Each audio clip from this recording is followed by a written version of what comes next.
Now, as you know, each Bible author, each author of each book of the Bible has a certain theme, a certain skeleton that he builds his prophecy or his gospel around. And Luke tells us from the beginning what his theme is, what his scheme is, and his main focus. He says in verse 1 of chapter 1, many have undertaken to draw up an account of the things that have been fulfilled among us, just as they've been handed down to us by those who were from the first were eyewitnesses and servants of the word. So we've heard this from the eyewitnesses. We have their accounts. There's some written accounts. Maybe Mark's gospel was already written at this time, but there were very many oral accounts.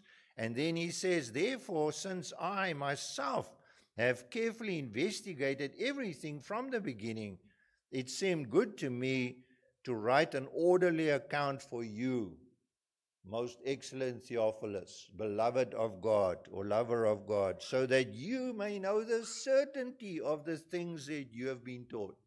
So this is, he says, right from the beginning, this is what my gospel is about. Everything I wrote in this gospel is looking at what went before, and I've looked at all these different accounts, all these different prophets, and I've put together an account and a gospel, and I show you through my writing how everything has been fulfilled and how the witnesses spoke about it. He himself wasn't a witness because he was a friend of, a fellow traveler and companion of the great apostle Paul. So he came on the scene later on. He wasn't a Jew, he was a Gentile, he was a doctor, he was a scientific mind. He had a scientific mind, so he wrote in a very, very orderly and well-structured fashion and with a lot of facts. And so this is what he tells us. And then he ends right at the end of the gospel, and he says to them, this is through the mouth of Jesus, how slow of heart are you to believe all that the prophets have spoken? All that the prophets have spoken. In the writings of Moses, in the Psalms, and in the writings of the prophets. And so this is what Luke's account is.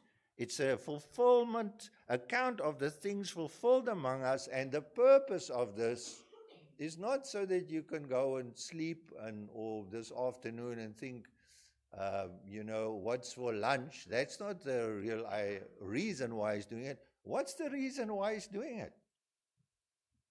So that you may believe. So that you may believe.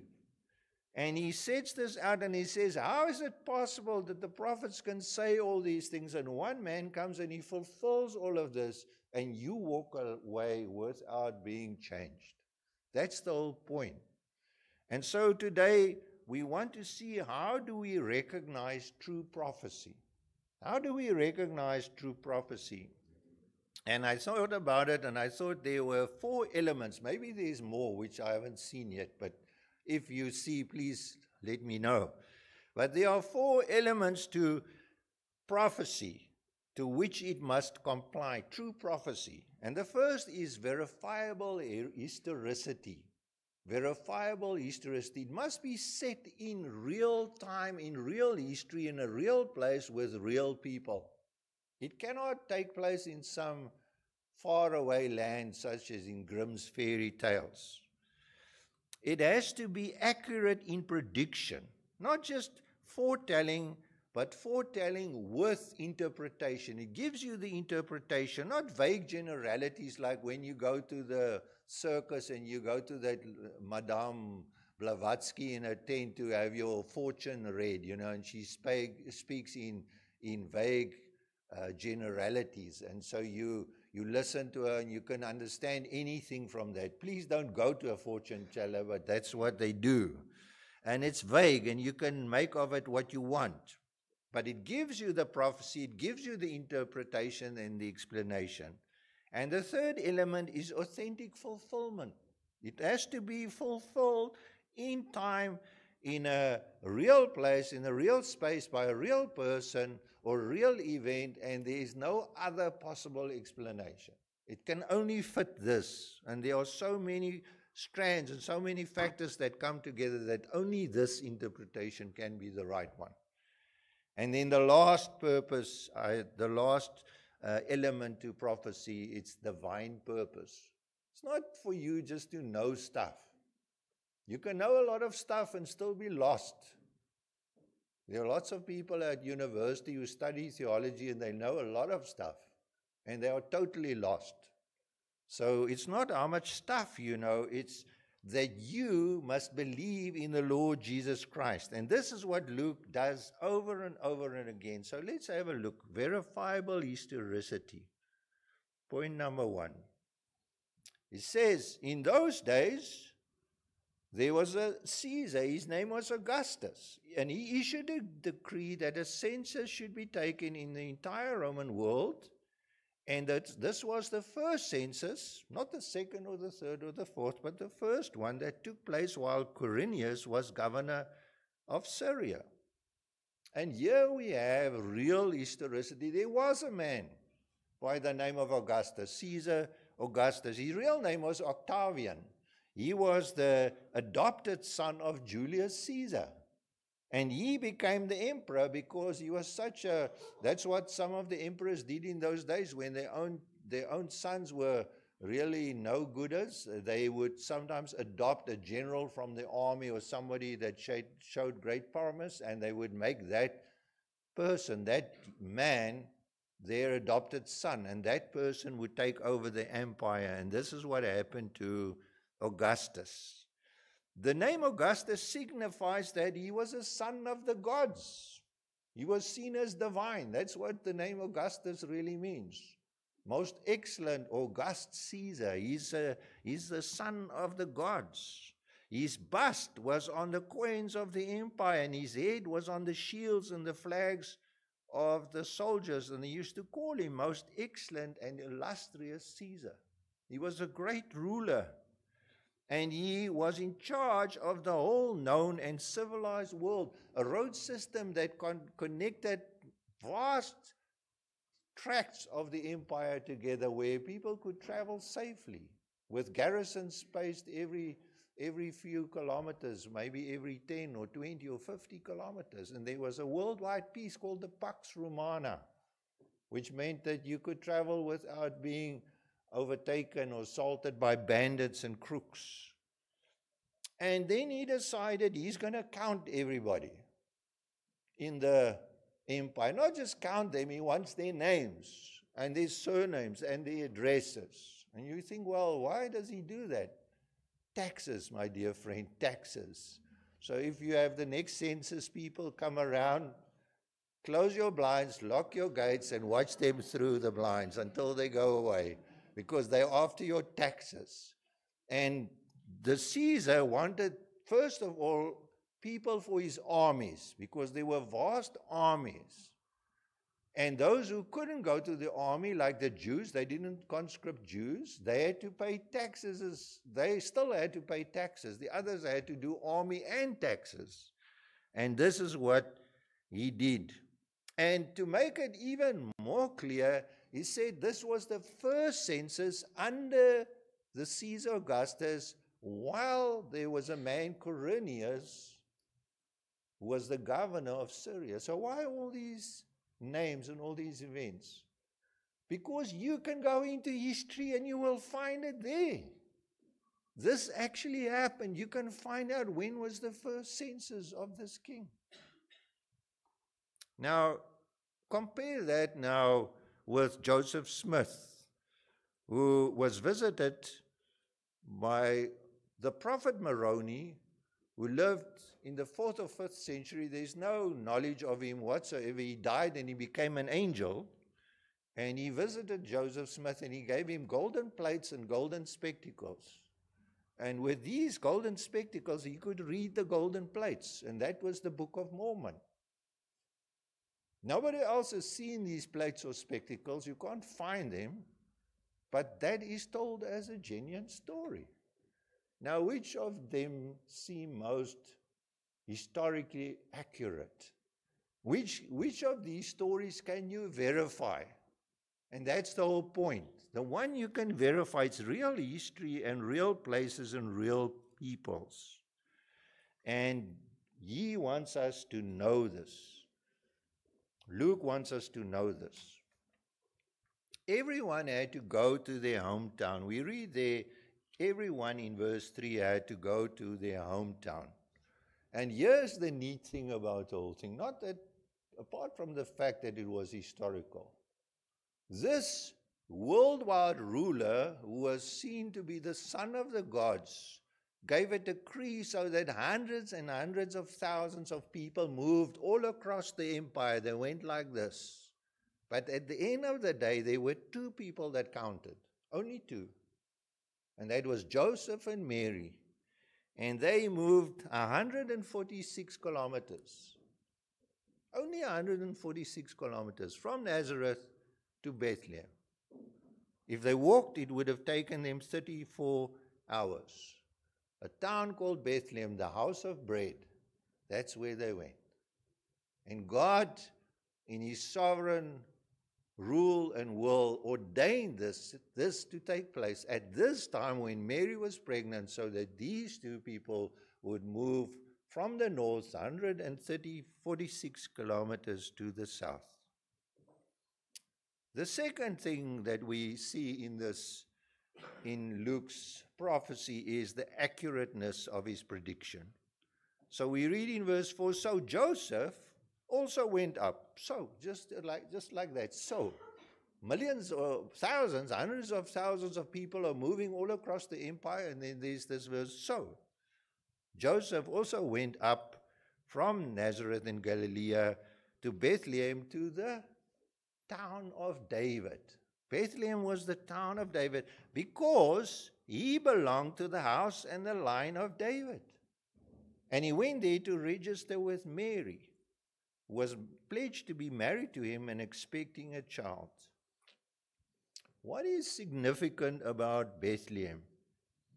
Well, you've heard it already. It's the hometown of the great King David. The great King David. And Joseph was a direct descendant of David through Solomon, his son. And here's the neat thing. You may say, well, what about Mary? Who is she from?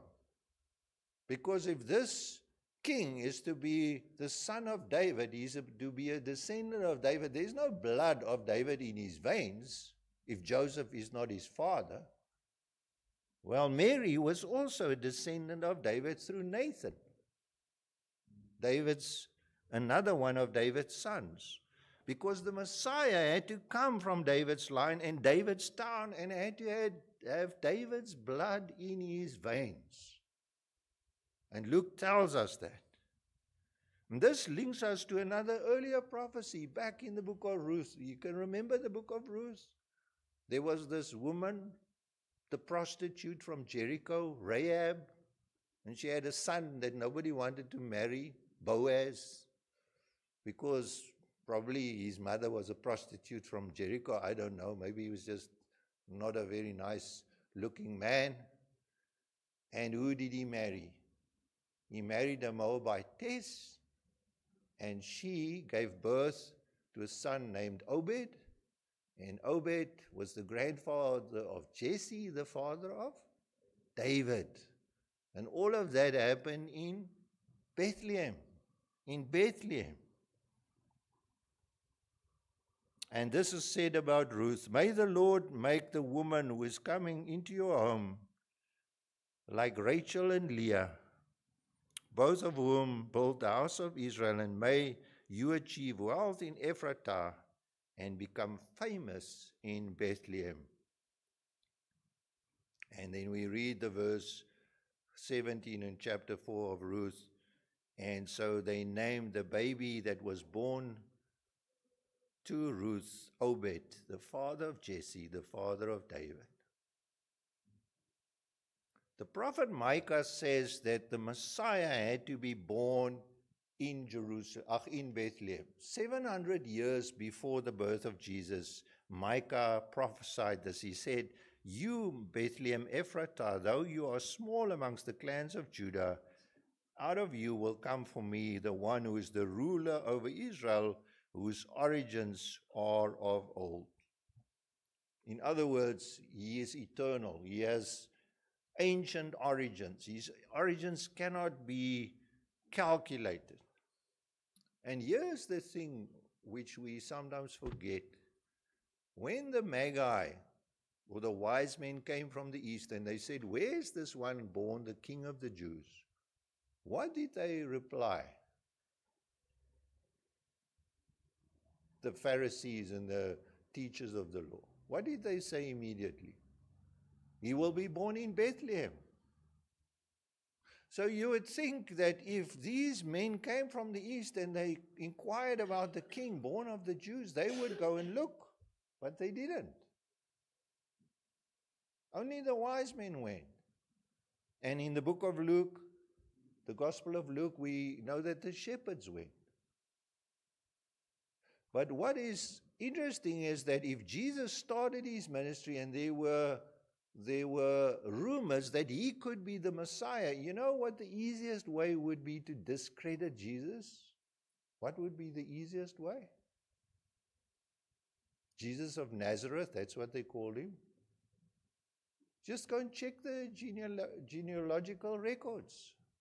Just go and see his birth records. Because if his birth records doesn't indicate that his mother and father are both from Judah and from the line of David, he has got no claim. And find out where he was born. It seemed like it never dawned on them. Because they said, can anything good come from Nazareth? Is this Nazarene? They never seemed to connect the dots that he was actually born in Bethlehem. And so Jesus fulfilled this great prophecy in Micah, and also many other prophecies in Ezekiel and Jeremiah and Isaiah, speaking of the son of David, the one who would come from David's line. Which leads us to the third element of authentic prophecy, authentic fulfillment. We read in verse 6, while they were there, that's Joseph and Mary, the time came for the baby to be born, and she gave birth to her firstborn, a son, and she wrapped him in cloths and placed him in a manger. And in verse 10 we read the angel speaking to the shepherds, do not be afraid. I bring you good news of great joy that will be for all the people. Today in the town of David in Bethlehem, a Savior has been born to you, and he is Christ the Lord. The angel announces, the word there that we use, that is used in Greek, is the word euangelizo. It means to evangelize. It literally means to bring the good news, to evangelize. That's where we get the word evangelize from. The angel was evangelizing the shepherds, announcing glad tidings. And he says, good news of great joy for all the people. The people are the Jews. When they say the people, it's the Jews. In the New Testament, the word laos means the Jews. And he says, here's good news for all the Jews. Your Messiah has been born. Note that in Matthew's Gospel, Jesus' birth is announced to wise men, to king and priest. But in Luke's Gospel, it's announced to shepherds, to lowly people, to the laos, the poor and the oppressed, to the common people. And here's Jesus' full job description. Savior. He is going to be a Savior. What does it mean to be a Savior in the context of Luke's writing? Well, if we go back to Micah 5 verse 4, it says, he will shepherd his flock in the strength of Yahweh, in the majesty in the name of Yahweh his God, and they will live securely, and his greatness will reach the ends of the earth. He will save them politically. That's what it means. He will save them politically. He will be their ruler. He will be their shepherd. He will save them spiritually as well. Just as his great ancestor David was also a shepherd, he will be a different kind of shepherd. He will not only rule over the people of Israel, but he will rule over the whole of the world. His greatness will extend to the ends of the earth. But that's not his full job description. That's not the full description of his name. He's Savior, but he is also Christ. He is the anointed one or the Messiah. If you want to know what a Christ is, in 1 Samuel 16 verse 13, it is the shortest description of what a Christ is. A Christ is somebody who is anointed king, and the Holy Spirit comes upon that person in power. And from that moment on, that person is the Messiah, the Christ, as it's described in Samuel. But then there's a third description. He is the Lord. He is the Lord. And that doesn't mean sir. He's not the sir. He's not one of the British royalty. It means he is divine. Jesus, Christ the Lord, means Savior, Messiah, the Son of God, the divine ruler. And here you see the irony. There's a man called Octavian, whom they call Augustus, the son of the gods, who's the ruler over the world empire called the Roman Empire. But he's just a man. He's just a man. And although he is, in his mind, thinking, I'm shunting all these people around, I'm telling them all to go to their hometowns to register, all he does is he's obeying the commands of God.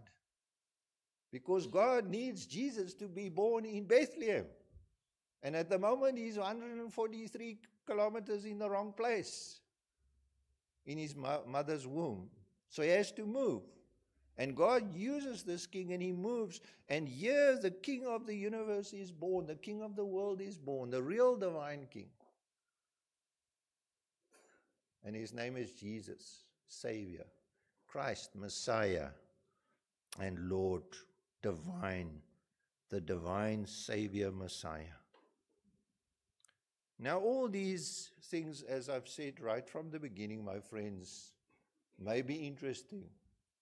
And you may think, how long before I can go home and have my lunch and have my nap or whatever you're going to do, go to the beach or whatever. But there's a purpose to all of this. There's a divine purpose why Luke wrote these things. There's a divine purpose to all prophecy. And the main purpose here, my dear friends, is given to us by Luke and Micah. Luke says in chapter 24, verse 25, believe all that the prophets have spoken. Believe all that the prophets have spoken. That's why we have these stories, these events in the gospel. And Micah says, and his greatness will reach the ends of the earth, and he will be their peace. He will be their peace. That is why Jesus came, to be our peace.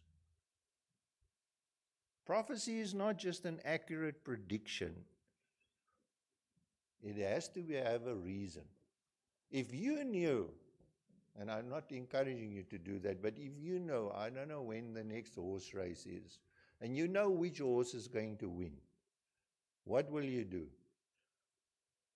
Not if you're a Christian, but technically speaking, metaphorically speaking. You would put a lot of money on that horse because you know the horse is going to win. And it is going to make your life better. Now, why wouldn't you do the same with Jesus? If you knew that the end of this whole discussion, all of this that Luke has presented to us is not for you just to know these things, so that people will say to you, oh, but you know a lot of things, but that you will become a Christian, so that you will follow Jesus, that your life will change, that your life will be better, and that you will stake your claim on the life of Jesus. That's the purpose. Faith. And you will have peace. You will have peace with God. You will have peace with your neighbor. You will have peace with your family. You will have peace with your colleagues at work, with your boss. You will have peace with God. You will have peace with yourself. And all these things can be fixed. Because in the end, that is what it's all about. Why are there wars around the world? Because people don't have peace. They don't like each other. They want to kill each other. But this prophecy in Micah says, and this Messiah, he will be the peace. And that is the purpose. The things fulfilled among us. History, prophecy, fulfillment, and purpose. This is the good news of a Messiah that came. Jesus, Savior, divine Messiah, who came to this world, and he came to fulfill all these prophecies and to bring about a peace, which is not the peace of the Pax Romana, which has long ago ceased to be. There's no more Pax Romana anymore. In fact, people are fighting all across the world. Not a peace that have to be maintained by military might, by missiles and tanks and by aeroplanes and rockets, by hordes of soldiers. No, a peace of men and women with their Maker. My friend, that is what Christmas is all about. Jesus never commanded any armies. He never ruled any country. He never was called by great titles or names during his time on earth. He never wrote a book. His followers were common men and women. But the Bible tells us, if we can believe the prophecies, and there's no reason why we can't believe the rest, because most of the prophecies have already been fulfilled in his birth and his life and in his death. So the only part that is outstanding is that he will come again. And he will set up his world kingdom. And everyone will see. And everyone will know. And every knee will bow and confess that Christ is Lord.